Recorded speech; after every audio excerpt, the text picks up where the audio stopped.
गाजियाबाद के गांव में सरपंच का चुनाव होने वाला था। इस बार चुनाव में महिलाओं की सीट थी। टुनटुनी चिड़िया गांव के पक्षियों में रजाइयां बंटवाती है।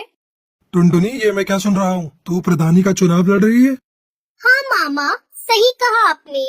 लेकिन ये चुनाव के चक्कर अच्छे नहीं होते। ये सब तो पैसों का खेल होता है बेटा। हमारे पास तो इतने पैसे भी नहीं है। मामू, आप फिक्र मत कीजिए, मेरी कालू कौवे से बात हो गई है।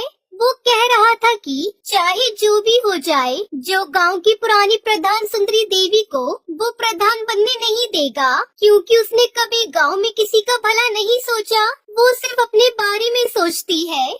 बात तो तू सही कह रही है। वह जब से प्रधान बनी है, उसने आज तक किसी भी जंगल वाले की कोई मदद नहीं की। बस अपनी कोठी गाड़ियाँ यही बनाती गई है। लेकिन एक बात बता, हम पैसे कहाँ से लाएंगे? मामू, आप फिक्र मत कीजिए। कालू ने कहा है कि मुझे बस चुनाव में खड़ा होना है और आगे जाकर एक अच्छी प्रधान बनना है। बाकी सारे पैसे तो वही लगाएगा। अगर ऐसी बात है तो ठीक है, तू जरूर लड़। बस हमारे घर की इज्जत का ध्यान रखना बेटा, क्योंकि तेरे माँ बाप ने जाते समय तुझे मेरे ही हाथों में सौंपा था। आप बिल्कुल फिक्र मत कीजिए, मैं कोई गलत काम नहीं करूँगी। दूसरी तरफ कालू अपने दोस्त जग्गू कालिया के साथ खेतों में सोया होता है और वो नींद में बड़बड़ाता है। टुनटुनी प्रधान जिंदाबाद, टुनटुनी प्रधान जिंदाबाद। मामू देखो, मैंने कहा था ना, अब आप मेरा टुनटुनी से निकाह कर दीजिए। गुरुजी, आपको लगता है टुनटुनी से निकाह करना इतना आसान है? क्या उसका मामू इतनी आसानी से होने देगा? टुनटुनी प्रधानी जीतेगी और मैं तुरंत उसके मामू से टुनटुनी का हाथ मांग लूंगा। तो गुरुजी, हमें इसके लिए पूरी मेहनत करनी होगी।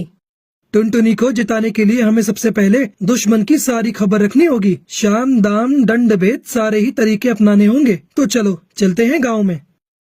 दूसरी तरफ बबली कबूतरी अपने घर के दरवाजे पर बैठकर अपनी बहन से कहती है, मैं नहीं लड़ रही है चुनाव।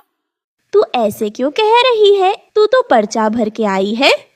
पर्चा तो भर आई हूँ, लेकिन अब सोच लिया है कि मैं कोई चुनाव नहीं लड़ूंगी। मैं अपना नाम वापस ले लूंगी। बहुत हो गया ये रोज का नाटक। कालू बाहर खड़ा होकर सब सुन रहा होता है। अगर ये चुनाव नहीं लड़ेगी तो हमारा तो बहुत नुकसान हो जाएगा। बबली प्रधान जिंदाबाद, बबली प्रधान जिंदाबाद।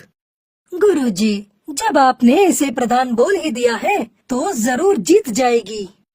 फिर बबली उसकी बहन लूसी दोनों बाहर आते हैं। अरे मैं नहीं लड़ रही चुनाव, हमारे घर में तो रोज की लड़ाई है। मुझे एक बाबा ने बताया है कि बबली के घर में प्रधानी जानी चाहिए, और तू ये सोचती है कि प्रधान बन जाएगी तो घर का काम कौन करेगा? अच्छा तो ये बात है, लेकिन अगर मैं चुनाव में हार गई तो ना घर की रहूंगी ना घाट की। तू तो रही पागल की पागल, तेरा कुछ नहीं हो सकता। तेरे को बोलकर कोई फायदा नहीं, मैं जा रहा हूँ।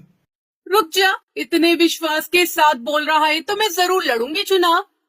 ये हुई ना बात। अब तेरी बात में कुछ वजन लग रहा है। मुझे तेरी सीट को मजबूत करने के लिए बड़े काम करने हैं। तू जल्दी से जा और 25,000 लेकर आ।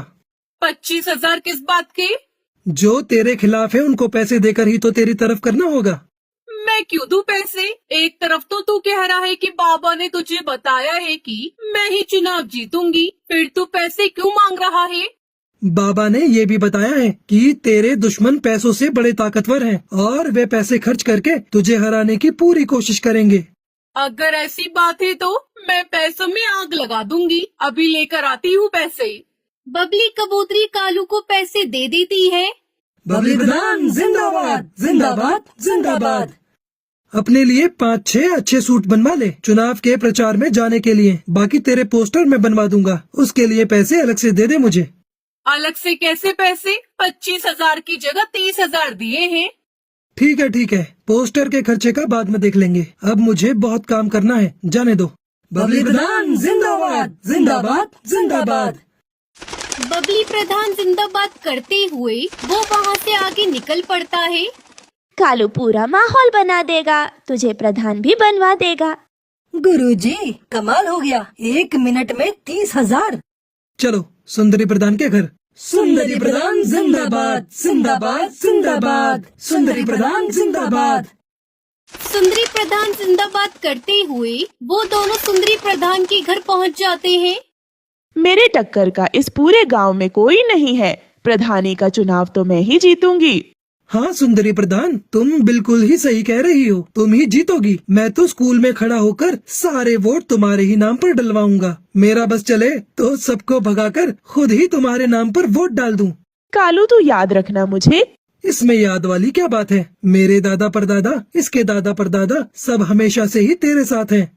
बस कालू तूने कह दिया तेरा साथ है तो आधा चुनाव तो मैं अभी जीत गई। अब तू एक काम कर, थोड़े कंबल ले जा और गांव में बंटवा दे। सुंदरी प्रधान, हम ऐसे ही किसी के पास नहीं जाते और किसी के साथ खड़े हो गए तो उसे जिताकर ही छोड़ेंगे। सही कहा ना चक्कू कालिया? तो बोलो सुंदरी प्रधान जिंदाबाद। बस तुम तो अपनी प्रधानी पक्की समझो। वैसे तो मुझे खुद पर पूरा विश्वास है, अब तुमने कह दिया तो विश्वास और पक्का हो गया। अरे हम जो बताने आए थे वो तो भूल ही गए। मेरे पास बबली आई थी नोटों की थैली लेकर। हमने वो पैसे नहीं लिए। जब उसको वोट ही नहीं देना है तो थैली क्यों लेना है? अच्छा किया। अगर तेरा समर्थन मिल गया कालू तो मुझे हराने वाला कोई नहीं है।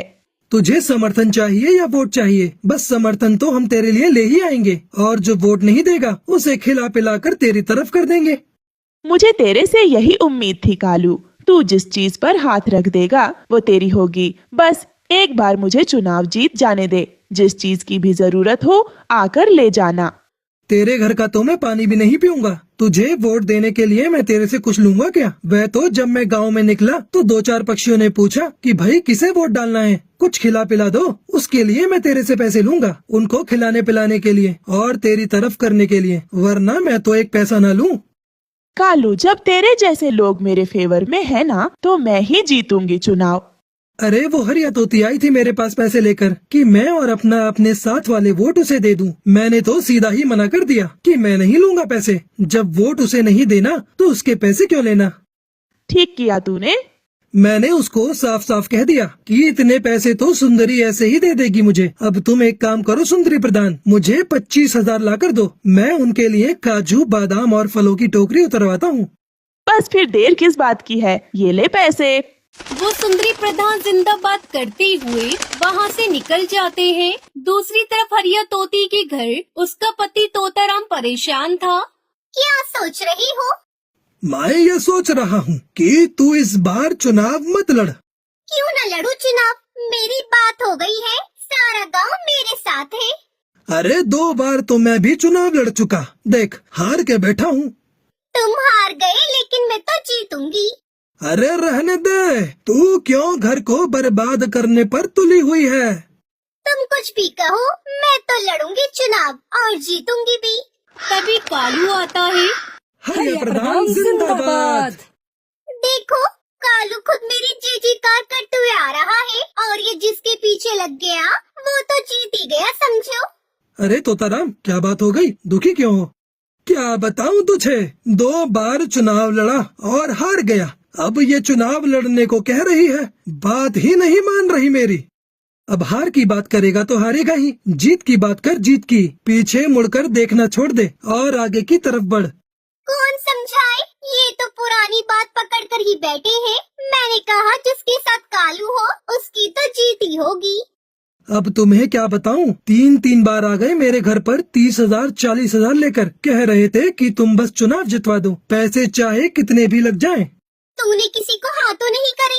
ऐसे कैसे हाँ कर देता? ऐसी गालियाँ दी, अगर तू सुनती तो तेरे कानों से खून आ जाता। बिल्कुल सही किया तूने। मैंने तो बोल दिया कि तू 30 लेकर आई है, 40 तो हरिया मुझे ऐसे ही दे देगी। इतने पैसे तो नहीं दे पाऊंगी। कितने पैसे दे पाएगी? बताओ जी। क्या बताऊं? 15,000 दे दे कालू को। ठीक है, ये तो हमारे घर की बात है, बाकी के पैसे बाद में दे देना। और एक बात बता दूं, ये पैसे मैं अपने लिए नहीं ले रहा, लोगों की खुशामद के लिए ले रहा हूँ, ताकि उनका वोट तेरे नाम पर डलवा सकूं। मुझे क्या करना है पैसों का? वोट के लिए तो हमने दारू मंगा रखी है। अरे बेवकूफ, जो दारू नहीं लेता उनके लिए कुछ और मंगवाना पड़ेगा। बस ये पैसे उनमें ही खर्च करूँगा। ठीक है, पैसे ले जा और दारू की बोतल भी ले जा और बना दे हमारे नाम का माहौल पूरे गांव में। कालू और जग्गू कालिया हरिया प्रधान जिंदाबाद करते हुए वहाँ से निकल जाते हैं। कुछ दिनों बाद बबली अपनी बहन से कहती है, मुझे बाकी किसी से डर नहीं है, सिर्फ टुनटुनी से डर है। बिना पति की इलेक्शन लड़ रही है।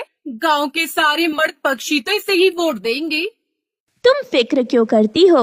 वैसे भी ये अपने गांव की है नहीं, ये इसके मामा का गांव है। इसकी सीट तो कैंसिल ही कर देंगे। वोटिंग का दिन आता है और गांव में वोट पड़ते हैं। सुनो गांव वालों, हमारे अधिकारी जी ने वोटों की गिनती कर ली है। अब वह परिणाम की घोषणा करेंगे। गांव वालों, टुनटुनी 103 वोटों से आगे है और वह गांव की प्रधान घोषित की जाती है। टुनटुनी कालू सब नाचने लगते हैं। गांव वालों, हमें पंचायत बुलानी होगी। यह चुनाव गैर कानूनी हुआ है। हाँ हाँ, सही कहा तोताराम ने। ये चुनाव गैर कानूनी है। टुनटुनी तो इस गांव की है ही नहीं, फिर ये चुनाव कैसे लड़ सकती है? गांव की चौपाल पर पंचायत बिठाई जाती है। गांव वालों, तोताराम का ये कहना है कि टुनटुनी इस गांव में गलत तरीके से चुनाव जीती है, क्योंकि वह इस गांव की है ही नहीं, इसलिए चुनाव दोबारा होंगे।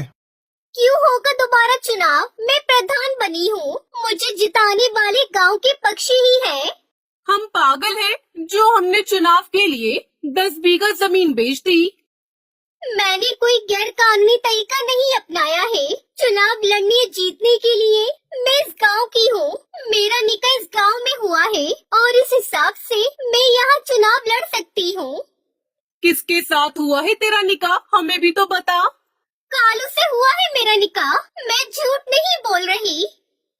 गांव वालों, मेरी बात सुनो। ये चुनाव सही तरीके से हुआ है, क्योंकि प्रधान बनने के बाद किसी को अपनी कोठी बनवानी थी, किसी को फॉर्च्यूनर खरीदनी थी, तो किसी को अपनी बेटी की शादी करनी थी। सबको सिर्फ अपने बारे में ही फिक्र थी। गांव की भलाई की तो किसी को पड़ी ही नहीं थी। इसलिए मैंने इस गांव की भलाई के लिए टुनटुनी से निकाह किया। सबके सामने बोलता हूँ, ये गांव का काम करेगी और विकास भी करेगी। अगर ऐसा नहीं हुआ तो मैं खुद टुनटुनी से उसका इस्तीफा दिलवाऊंगा।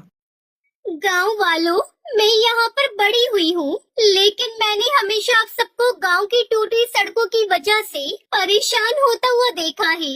इस गांव में 5वीं क्लास के बाद कोई स्कूल नहीं होने की वजह से बच्चों को इतनी दूर पढ़ाई करने के लिए दूसरे गांव में उड़ता हुआ देखा है।